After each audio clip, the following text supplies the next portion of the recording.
welcome to Maverick Mastery, the series in which we take up questions related to topics that come in the RC section of different exams. This week, we are taking up questions from critical reasoning. How it goes is, I take up 5 questions, and then I give you 5 questions for practice, the answers of which are present in the description box below. This week, I've tried, for critical reasoning, I've tried to do something slightly different. I have individual questions, and I also have grouped questions. Also in the ones that I'm solving and also in the ones that I will be giving for you to solve. These are questions that were present, that have been asked in XAT earlier, XAT earlier. So hopefully they serve some useful purpose for your preparation. Let's start. This is a standalone question. The motivation of human beings towards their work is a subject matter that is at once a simple as well as an extremely complicated matter. For a long time, economists, sociologists, as well as psychologists believe that a carrot and stick approach, with monetary incentives playing the role of carrot, would be sufficient to goad employees towards achieving higher levels of performance. However, a number of recent studies and observations, especially dealing with the open source revolution, are placing on the table strong evidence suggesting that monetary incentives are only one part of the entire story of motivation through incentives. Okay, so providing money as an incentive alone is not the entire story. There is an additional aspect to it. Okay.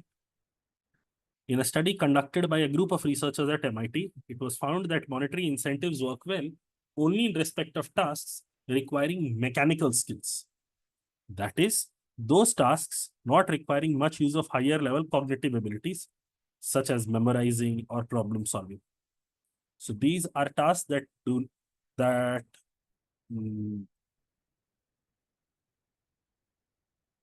memorizing or problem solving. Now here, the first challenge would come. Do you classify memorizing and problem solving as tasks that require higher level problem solving, higher level cognitive abilities, or tasks that do not require higher level cognitive abilities? These are tasks that do not require higher level cognitive abilities. Higher level cognitive abilities are required in analyzing, are required in artistic interpretation. Problem solving and memorizing do not fall in that category. Okay. In fact, the study showed that setting high monetary incentives for tasks requiring cognitive abilities were more likely than not to produce adverse outcomes. Now, think of it like designing. If you want somebody, you have a fashion designer, and you want this person to make, let's say, if you give me 50 designs by the end of the month, you will get a 10% pay bump. Now, in order to hit that target, he's perhaps going to compromise on the quality of the designs that he presents in front of you. That is what is referenced here. In fact, their study showed that setting high monetary incentives for tasks requiring cognitive abilities were more likely than not to produce adverse outcomes. Since this result flew straight in the face of widely accepted body of knowledge on employee motivation, the widely accepted body of knowledge being carrot and stick approach to motivating employees and getting them to do more work, they conducted multiple experiments in different settings and countries to ensure that it was not a one-off result. Basically, this is how research should be done under different circumstances. If the results can be replicated, the results are valid. If the results cannot be replicated, then the cause that you're attributing to the outcome is not the cause for the outcome at all. There is not a cause and effect relationship. There are other factors in play. Okay.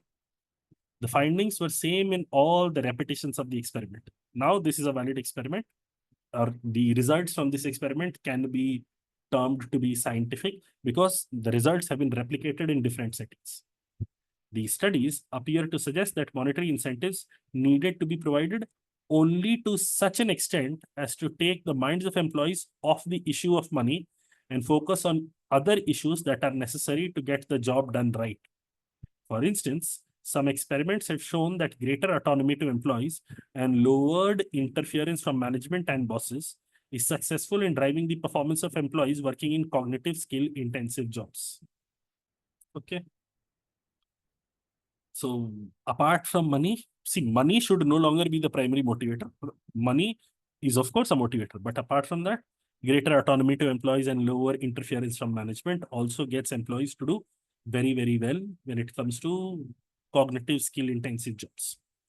Okay, identify the statement or statements, most likely statements because our options are two statements that is or are logically consistent with the content of the paragraph.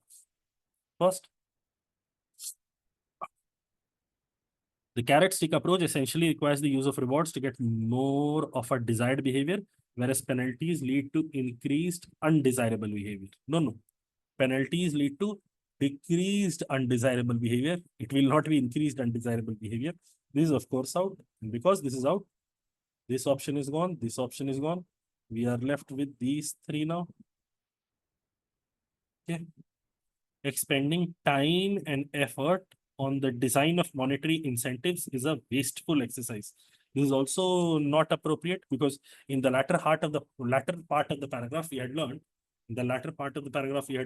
monetary incentives only go so far. There are other factors that you have to take care of. Monetary incentives should only be to the extent that it takes the minds of employees off the issue of money and focus on other issues that are necessary to get the job done right. So expending time and effort on design of monetary incentives is a useful exercise. This is also gone. So this will also go away. This will also go away. By extension, what is left is option E. If 1 is ruled out and 2 is ruled out, what is left is option E. We can mark that answer. In an exam setup, of course, this is how you mark and you move. But because we are solving it for practice purposes, let us read further. The study by the group of MIT researchers was a flawed exercise from the start.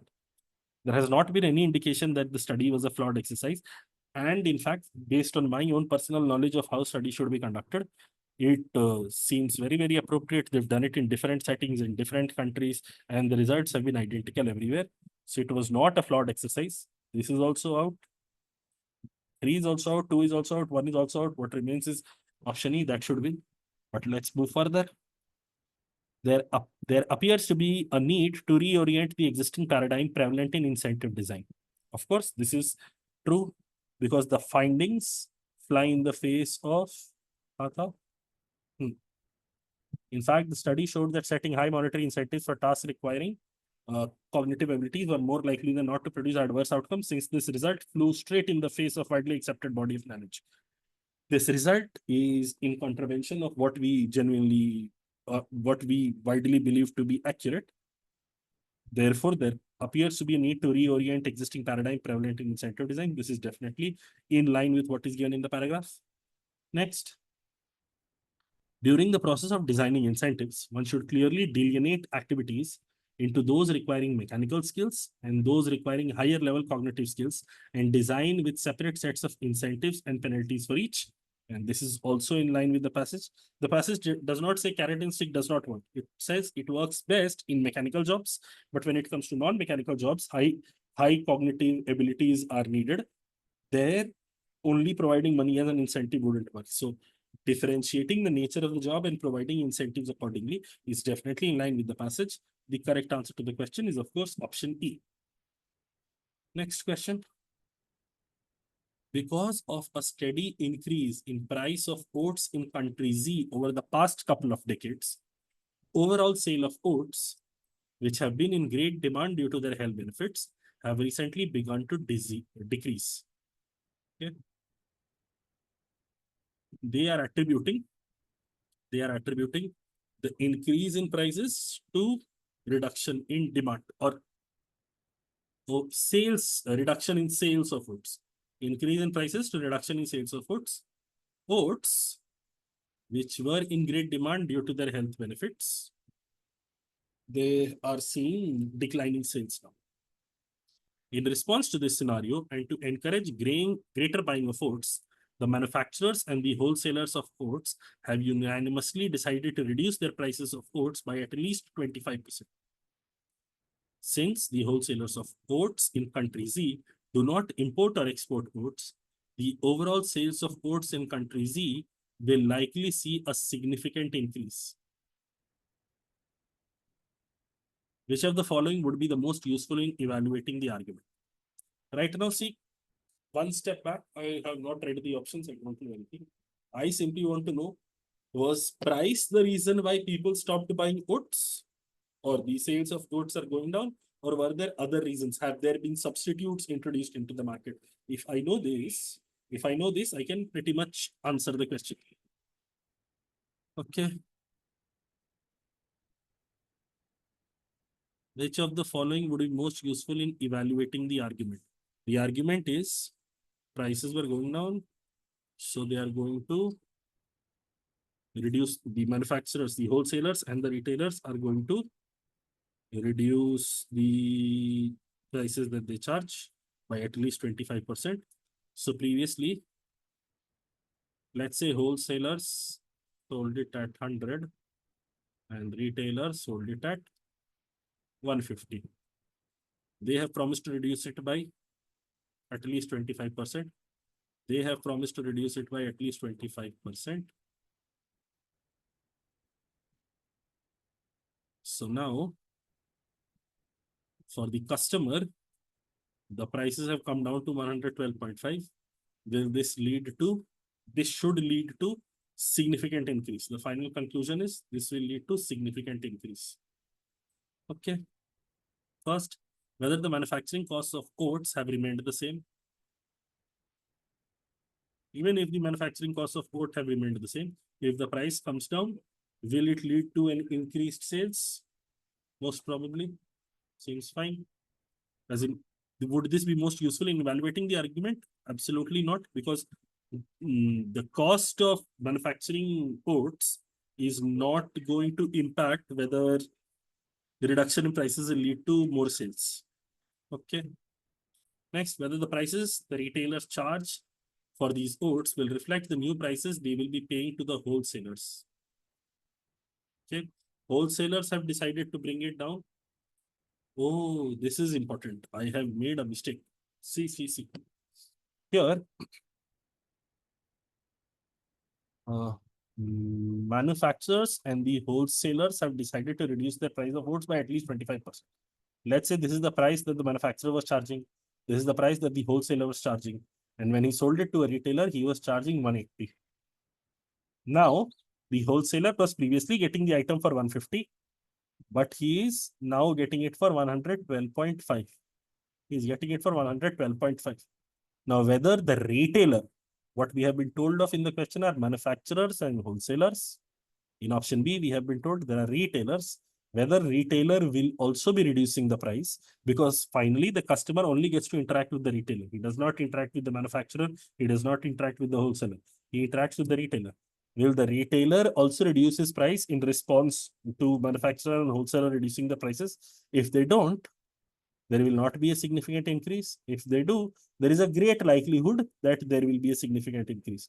So between B and A, of course, B wins. Option C, whether the manufacturers and wholesalers additionally inform the consumers about the new prices. When price reduction happens, you don't really have to go out and inform the consumers. As soon as they start purchasing, the information about the prices will become apparent. So let's say if I had 1,000 rupees that I spent on oats and I was expecting to buy, let's say 5 kgs, but I realized the prices have gone down. So I go ahead and buy 7 kgs or I buy 6 kgs, even though they have not come out independently and given me that information, I can always do that.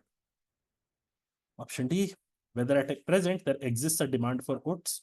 There does exist a demand for oats because the sales have come down. It's not like the sales have entirely gone away. So this is also out. This is also out. Option E, whether the different varieties of oats in greater demand earlier are still being manufactured and sold. See, what we were told in the question was prices were the reason why sale of oats have gone down. So we are having to take that, evaluating the argument. Argument is simply if the prices from wholesalers and manufacturers go down by at least 25%, sales will go up. The conclusion is sales will go up. The premise is if the prices go down. Now, this is based on the assumption that the prices have actually gone down the sales have actually gone down on account of prices. This is the assumption. But the fact that whether different varieties of oats in great demand earlier, but different variety of oat having great demand or not is absolutely nowhere referenced in the passage, not even used in the argument. So this will not be it. The one that will be most useful in evaluating the argument is, of course, going to be option B, whether the retailers will pass on the benefit that they are accruing on account of the decision by the wholesalers and the manufacturers. Okay. Now, this is a grouped question. 5 reviews of the recently published novel Caught in a Blizzard are reproduced below. The reviews and reviewers are identified as indicated by the letters. So the first reviewer A says, this novel can change your life for the good, as it has changed mine. It has made me reflect critically about my life. So the person has had a deep cathartic experience after reading this novel, and he has seen the light, and he is very, very happy about it. Option B, the novel has become a popular piece of literature more among the youth than among the older population. Okay. So this author is referencing the impact it has had on the general population, not his own personal opinion on the issue. Option C, the author uses the plot in her novel to present her philosophy about life in a positive light, rather than relying on merits of the philosophy per se. So this is more a book review, as in what is present in the novel, what is present in that writing material is what is being referenced here in the review. It is using a plot and its own philosophy about that particular philosophy, how her particular philosophy about life has been presented in a positive light, rather than the merits of the philosophy per se. Okay. The author is known to be a writer of great power. The intricate and captivating plots in her novel shows that she has a subtle and ingenious mind. This is not a review of the novel at all. This is a review of the author, and very, very, the author is awesome, the author is this, author is that. Bigging up the author in the best way possible. Option E, people have been jolted out of their beliefs about love and other aspects of life after reading this novel. So the novel is offering something that is not mainstream. The novel is offering something that is different from the conventional wisdom aspects. Okay. Then the options to the questions are same as the reviewers indicated above. These are the 5 options to the questions. First question. There has been a criticism about reviewers that they write reviews after having a cursory reading of the book in question. Cursory reading is upper se, surface level reading. They don't read it in great detail. Based on the analysis of the different reviews, which reviewer is most likely to have read the book in greater detail as compared to the other reviewers? Ideally, it would be somebody who would be giving details about what is present in the book, and that is clearly present with C. There you have reference of plot and how it has been done in a positive light, and the fact that merits of the philosophy have not been mentioned in the book. That is being highlighted best in C. So this is C. Okay, next. Out of the 5 reviews given, which one can be most objectively validated? When we say objectively validated, it means you can scientifically check. There is some mechanism by which you can check whether this is true or not true. Not that it has to be true. Not that it has to be true. Whether it can be checked whether it is true or not. So this novel can change your life for the good, as it has changed my. It has made me reflect critically about my life. This is an individual claiming, oh, this book has been extremely important. It has changed my life for the good. How do you go about measuring? What was the previous state? What is the current state? What metrics are we using? Are we using only the income generation potential? Are we using closeness to family members? Are we using how many hours in a night do they sleep? Are we measuring their blood, as in health levels? Are we measuring their blood pressure? What exactly are we measuring? Objectively validating the first one is not very easy to accomplish. Option B, the novel has become a popular piece of literature more among the youth than among the older population. This can be validated very easily by the help of a survey. Simply, you put out a survey, you ask everyone, and then look at the age profile of the people who like the book more. And then you can validate whether it is more popular among the youth or whether it is more popular among the older population. Okay. Option C, the author uses the plot in her novel to present her philosophy about life in a positive light rather than relying on merits of the philosophy per se. Again, this is an opinion. This is about what is present in the passage. So after reading the same text, somebody can say an argument has been made and somebody can say an anecdote has been shared.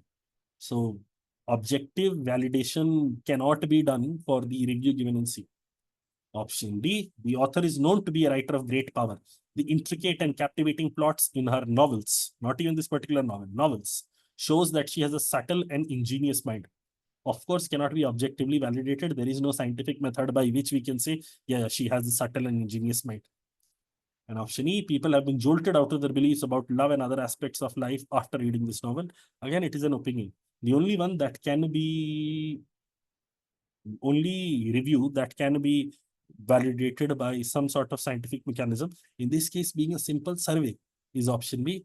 And therefore, that is the answer. Next one, 5 reviews of the recently published novel, Caught in a Blizzard, blah, blah, blah is given. Which reviewer eulogizes the author rather than critically reviewing the novel? We know B fellow was very much in love with the author. The author is known to be a writer of great power. The intricate and captivating plots in her novels show that she has a subtle and ingenious mind. Instead of reviewing the book, he has gone on to fanboy the author. So eulogizes is basically talk well of the author, put them on a pedestal, and rather than critically reviewing the novel, of course, the person is D. And that is all the 5 questions.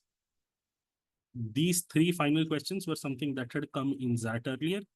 These 2 are simple, independent, critical reasoning questions. Now, the questions that I want you to practice are going to come up. Please practice them, solve them, and check your answers. First,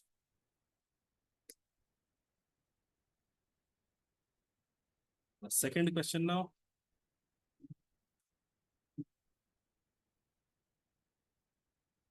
The third question now.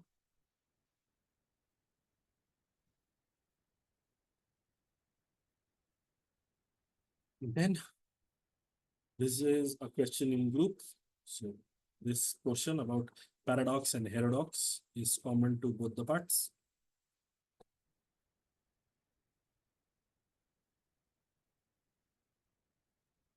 Then the final question.